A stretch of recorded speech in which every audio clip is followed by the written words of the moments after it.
దైవానుగ్రహంతో అందరూ బాగున్నారని ఆశిస్తూ ఐశ్వర్యం కోసం పూజించుకునే మహాలక్ష్మి పూజ గురించి మనం ఇప్పుడు తెలుసుకుందామండి.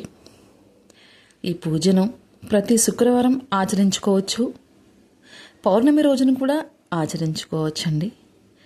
అలాగే పూజకు కావలసిన వస్తువుల గురించి ముందుగా మనం తెలుసుకుందాం. ముందు రోజే ఇంటిని శుభ్రపరచుకోవాలి. దీపపు కుందులు, పుష్పాలు, పసుపు, కుంకుమ, అక్షింతలు, పచ్చకర్పూరం, గంధము, తాంబూలం అన్నీ సిద్ధం చేసుకుని మనం ముందుగా తెచ్చుకోవాలండి. నైవేద్యానికి పాయసం లేదా చక్కెర పొంగలిని, కొబ్బరికాయలు, పాలు అన్నీ సిద్ధం చేసుకోవాలి. ఇక అన్నీ సిద్ధం చేసుకున్న తర్వాత శుక్రవారం ఉదయాన్నే బ్రహ్మముహూర్తంలో లేచి ఇల్లు వాకిళ్ళు శుభ్రం చేసుకుని పూజా గదిని అలంకరించుకుని ముందుగా ఆచమానం చేసుకోవాలి. ఓం కేశవాయ స్వాహ, ఓం నారాయణ స్వాహ అంటూ ఆచమానం చేసి చేతిలో అక్షింతలు తీసి పక్కకు వేసుకోవాలి. ఈ శుక్రవారం రోజున మా ఇంట్లో ఈ మహాలక్ష్మి అనుగ్రహం కోసం నేను పూజ చేస్తున్నాను తల్లి అని మనసులో అనుకుని మీ కోరికని చెప్పుకొని సంకల్పం చేసుకోండి. అక్షింతలు తీసుకుని అమ్మవారి పాదాల చెంత వేయండి. అమ్మవారిని ధ్యానం చేయండి.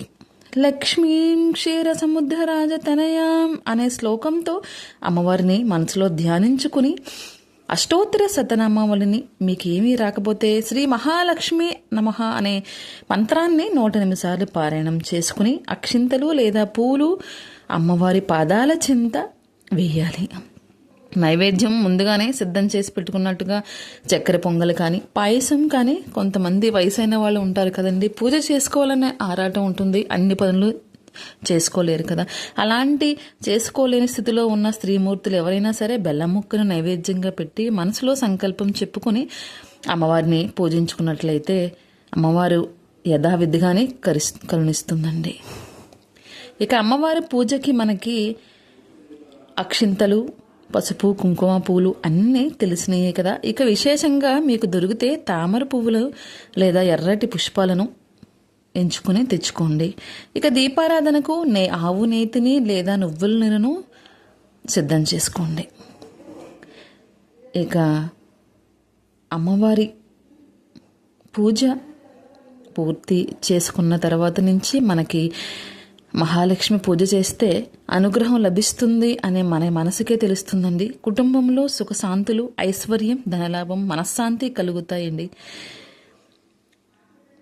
ఇక విశేషమైన పౌర్ణమి తిథిని, నెలకి మనకి పౌర్ణమి అనేది ఒక్కసారే వస్తుంది కదా, పౌర్ణమి తిథిని కూడా మనం దృష్టిలో ఉంచుకొని శుక్రవారం కుదరలేని వాళ్ళు, వారం చేయలేను అనేవాళ్ళు కూడా శుక్రవారం రోజు, పౌర్ణమి రోజు ఈ పూజను ఆచరించుకోవచ్చు. నెలకు ఒకసారి 5 నెలలు పూజ చేసిన రోజు నియమనిష్టలతో ఉంటే సరిపోతుందండి. ఇల్లంతా ప్రశాంతంగా, ఆనందంగా, సంతోషంగా కనపడుతూ ఉంటుంది, నిండుగా ఉంటుంది. మనం కూడా లక్ష్మీదేవిలాగా శుచిగా శుభ్రంగా అలంకరించుకుని పాదాలకు పసుపు రాసుకుని నుదుటిన పాపిట్లో కుంకుమ బొట్టు పెట్టుకుని చేతి నిండా గాజులు, తలలో పుష్పాన్ని పెట్టుకుని పూజ చేయడానికి కూర్చుంటే అమ్మవారు మనల్ని చూసి సంతోషిస్తుందంట. ఇవి ఆచారాలన్నీ మనకు కుదిరినైన అన్నీ మనం పాటిస్తూ ఆ జగన్మాతను ఆరాధనకి, శ్రీ మహాలక్ష్మీదేవి అనుగ్రహం కోసం మనం పూజ చేసుకున్నట్లయితే మనకు అమ్మవారి అనుగ్రహం కలుగుతుంది. ఇక ఆషాఢ మాసము, శ్రావణ మాసము కూడా మహాలక్ష్మి అమ్మవారి పూజకు పవిత్రమైన మాసాలుగా చెప్పబడుతున్నాయి కదండి. కుదిరితే మీరు ఈ ఆషాఢ మాసంలోనే మొదలు పెట్టవచ్చు అమ్మవారి పూజ.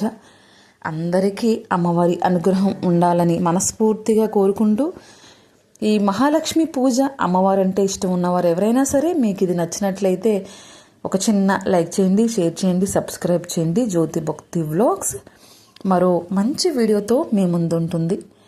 నా ఛానల్ని ముందుకు తీసుకెళ్తున్నందుకు పేరున అందరికీ ధన్యవాదాలు తెలుపుతున్నానండి. ఇంకొక విషయం, శుక్రవారం రేపే కదా, మీకు కుదిరిన వాళ్ళు రేపే ఈ పూజను మొదలు పెట్టుకుని మీ అందరి ఇంట అమ్మవారి అనుగ్రహం ఉండాలని మనస్ఫూర్తిగా కోరుకుంటుంది జ్యోతి భక్తి వ్లాగ్స్. మరి అమ్మవారి ఆశీస్సులతో పాటు మీ అందరి ఆశీస్సులు నాకు ఉండాలి కదా. ఈ వీడియోకి ఒక చిన్న లైక్ చేసేయండి, షేర్ చేయండి, సబ్స్క్రైబ్ చేయండి. జ్యోతి భక్తి వ్లాగ్స్ మరో మంచి వీడియోతో మీ ముందు ఉంటుంది.